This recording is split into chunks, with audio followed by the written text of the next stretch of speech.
Dapat bang i-block si ex?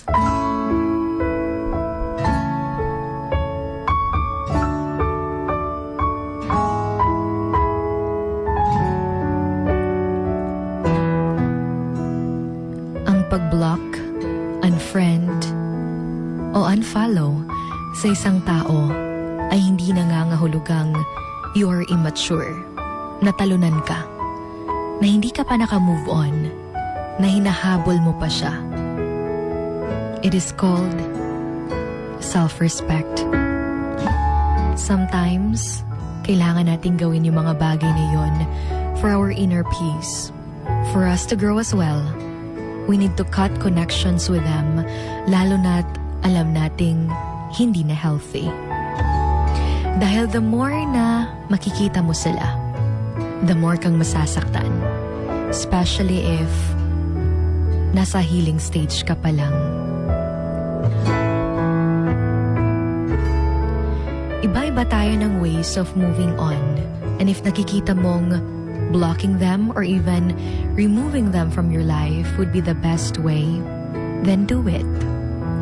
May iba naman na after how many months of blocking their ex ay ina-unblock nila dahil naka-move on na sila. Then that's still fine as long as you're totally fine as well. Hindi yung i-unblock mo dahil kailangan mo siya o dahil gusto mo pang makipagbalikan sa kanya.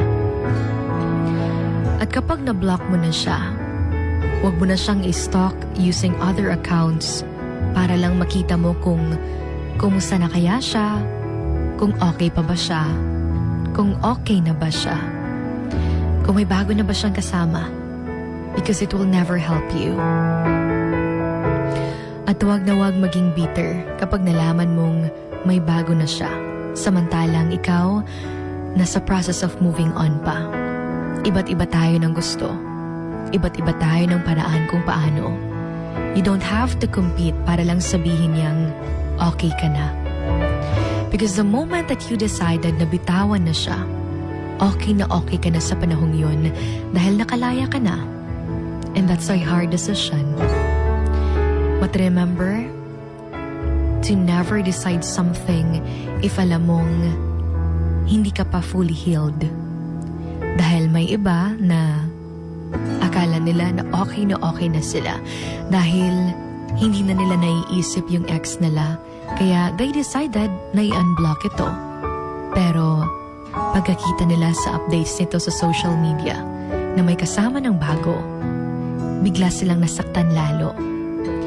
Yung nakikita mong sobrang saya nila, tas biglang bumalik lahat ng sakit na nararamdaman mo.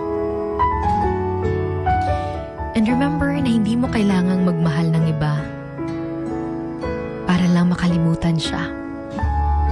Dahil tanging siya lang pa rin yung maiisip mo habang may bago ka pang kasama. And wag na wag ding magparinig ang social media para lang mailabas mo ang galit mo sa kanya. The attempt to escape from pain is what creates more pain. Remember to turn your wounds into wisdom. Moving on doesn't mean forgetting. It means accepting and growing from the experience.